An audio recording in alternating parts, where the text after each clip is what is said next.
নমস্কার, কলকাতা টিভিতে আপনাদের স্বাগত। আমি আশিস চট্টোপাধ্যায়।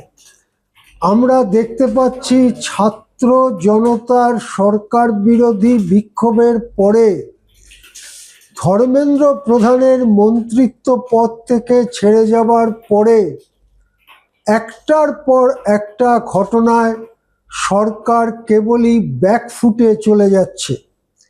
তার সর্বশেষ নিদর্শন আজকে পার্লামেন্টে, যেটা জানা যাচ্ছে সংসদের এই বাদল অধিবেশনেই, যে অধিবেশন 13 আগস্ট অবধি চলার কথা, সেখানেই ফরেন কারেন্সি রেগুলেশন অ্যাক্ট বা FCRA এই আইনের সংশোধনী পেশ করা এবং পাশ করানোর কর্মসূচি শাসক পক্ষের ছিল। কিন্তু এই বিলের বিরুদ্ধে নানা দিক থেকে আপত্তি আসছিল, যেমন বিরোধী দলগুলোর পক্ষ থেকে, তেমনি শাসক NDA-তে যে সমস্ত দল রয়েছে বিজেপি ছাড়া, তাদের দিক থেকেও আপত্তি আসছিল। এখন প্রশ্ন হচ্ছে, কেন এই আপত্তি? তার কারণ, এদেশে যে সমস্ত NGO বা অসরকারি সংস্থা, যে সমস্ত ট্রাস্ট, যাদের অধীনে নানা শিক্ষা প্রতিষ্ঠান, নানা চিকিৎসা প্রতিষ্ঠান সহ নানা সেবামূলক কাজের প্রতিষ্ঠান চলে, তারা বিভিন্ন সময় এই কাজের জন্য বিদেশি অনুদান পায়। এখন বিজেপি দীর্ঘদিন ধরেই এটা বলে আসছে যে এই বিদেশি অনুদানের মাধ্যমে দেশ বিরোধী শক্তিকে সংগঠিত করছে বিদেশি একদল শক্তি। সেই জন্যে বিদেশি অনুদান যাতে দেশে না ঢুকতে পারে, তার জন্য অতি কঠোর নিয়ন্ত্রণের প্রস্তাব এই ফরেন কারেন্সি রেগুলেশন অ্যাক্টের সংশোধনীর মধ্যে ছিল। এই সংশোধনী আনবার অর্থ হচ্ছে, যে সমস্ত স্কুল, কলেজ, এমনকি বিশ্ববিদ্যালয়, হাসপাতাল, দাতব্য চিকিৎসা কেন্দ্র, আদিবাসী তথা গরিব মানুষের মধ্যে নানান সেবামূলক প্রকল্প, যেখানে বিদেশ থেকে অনুদান আসে, তা প্রকৃতপক্ষে বন্ধ হয়ে যাওয়া। এমনকি আমেরিকার এক সাংসদ এর বিরুদ্ধে সোচ্চার হয়ে বলেছেন যে মূলত খ্রিস্টানদের দমন করতেই এই সংশোধনী বিল আনা হয়েছে। তামিলনাড়ুতে আমরা দেখেছি, সেখানে সরকার এবং বিরোধী উভয় পক্ষই এর বিরুদ্ধে অবস্থান নিয়েছে, এবং আমাদের কাছে যে খবর আসছে তাতে তামিলনাড়ু বিধানসভায় FCR এর বিরুদ্ধে প্রস্তাব গৃহীত হয়েছে।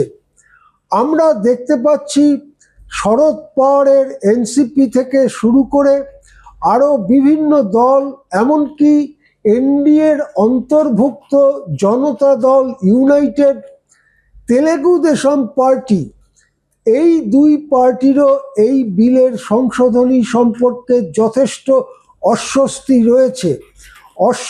রয়েছে। মহারাষ্ট্রে NDA-র ওখানে নাম হচ্ছে মহাজুতি, সেই মহাজুতির দুই অংশীদার অজিত পাওয়ারের নেতৃত্বাধীন NCP এবং একনাথ শিন্ডের নেতৃত্বাধীন শিবসেনার মধ্যেও, সব মিলিয়ে যদি এই বিল পেশ করা হয় সংসদে, তাহলে হয়তো সিম্পল মেজরিটি যাকে বলে, অর্থাৎ সংসদে উপস্থিত সদস্যদের অর্ধেকের বেশি যদি সমর্থন করে, তাহলে এই বিল পাস হয়ে যাওয়ার কথা।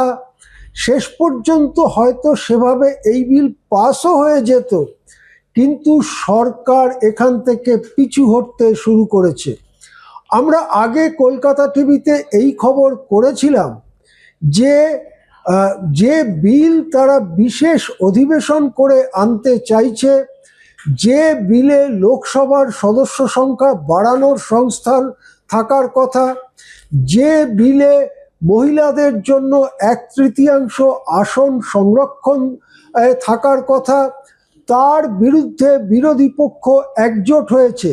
সেই জায়গায় দাঁড়িয়ে কংগ্রেসের সঙ্গে তামিলনাড়ুর ডিএমকে দলের সম্পর্কের অবনতিকে কাজে লাগিয়ে উদ্ধব ঠাকরের 6জন লোকসভার সদস্যকে একনাথ শিন্ডের দলে যোগ দিয়ে তৃণমূল কংগ্রেসকে ভেঙে 20 জন সাংসদকে এনসিপিআই নামে দলে অন্তর্ভুক্ত করে 2/3 গরিষ্ঠতার সন্ধানে মরিয়া চেষ্টা করছিল বিজেপি নেতৃত্ব।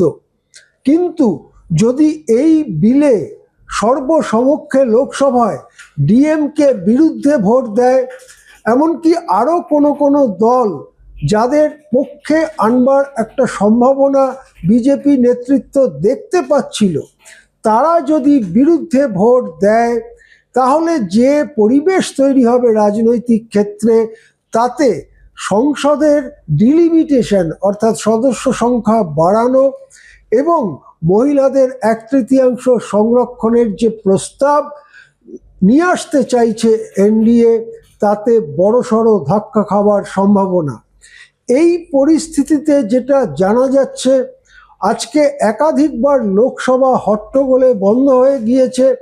তারই মধ্যে সংসদীয় মন্ত্রী কিরেন রিজিজু তিনি ছোট বড় সব বিরোধী দলের সঙ্গে কথা বলতে শুরু করেছেন।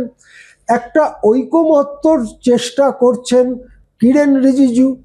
যদি কোনো একটা ফ্রেমওয়ার্কে, কোনো একটা ফর্মুলাতে শাসক এবং বিরোধীরা একত্র হতে পারে, তাহলে আপাতত সংশোধনীটাকে যৌথ সংসদীয় কমিটির কাছে পাঠিয়ে দেওয়া হবে।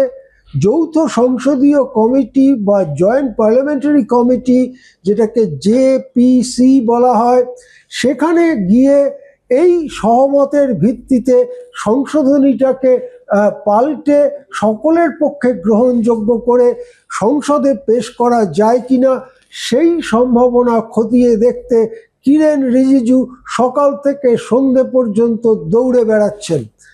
এর মধ্য দিয়ে এটা পরিষ্কার হলো যে কারো কথা না শুনে যেভাবে গরিষ্ঠতার চাবুক চালিয়ে এর আগে লোকসভা রাজ্যসভা চালাবার চেষ্টা করেছে এনডিএ, তার থেকে পিছু হটার লক্ষণ স্পষ্ট। রক্ষণাত্মক মনোভাব দেখানোর লক্ষণ স্পষ্ট। এবং দেখা যাচ্ছে যে এখনো পর্যন্ত স্বরাষ্ট্রমন্ত্রী অমিত শাহ সংসদে এসে কোনো আলোচনা বা বিবৃতি দিলেন না ছাত্র আন্দোলনের দাবিগুলো নিয়ে। প্রধানমন্ত্রী সংসদে এসে এ বিষয়ে কোনো আলোচনায় অংশ নিলেন না। এবং এখন দেখা যাচ্ছে যেটা একেবারে নির্ধারিত কর্মসূচি ছিল এফসিআরএ সংশোধনী পার্লামেন্টে পেশ করার, সেটার থেকে 1 পা 2 পা করে পিছু হটছে কেন্দ্রীয় সরকার। সব মিলিয়ে দেখা যাচ্ছে হাজার বিরোধিতা সত্ত্বেও যে সরকার কারুর কথা শোনেনি, কেবলমাত্র ছাত্র যুবর, কেবলমাত্র সবুজ যৌবনের এক ধাক্কায় সেই সরকারের মনোভাব বদলে গিয়েছে এবং তারা পিছু হটা শুরু করেছেন। এই পিছু হটা কখন থামবে আর কোন জায়গায় রাজনীতির রূপ যাবে, তার দিকে আমরা নজর রাখব।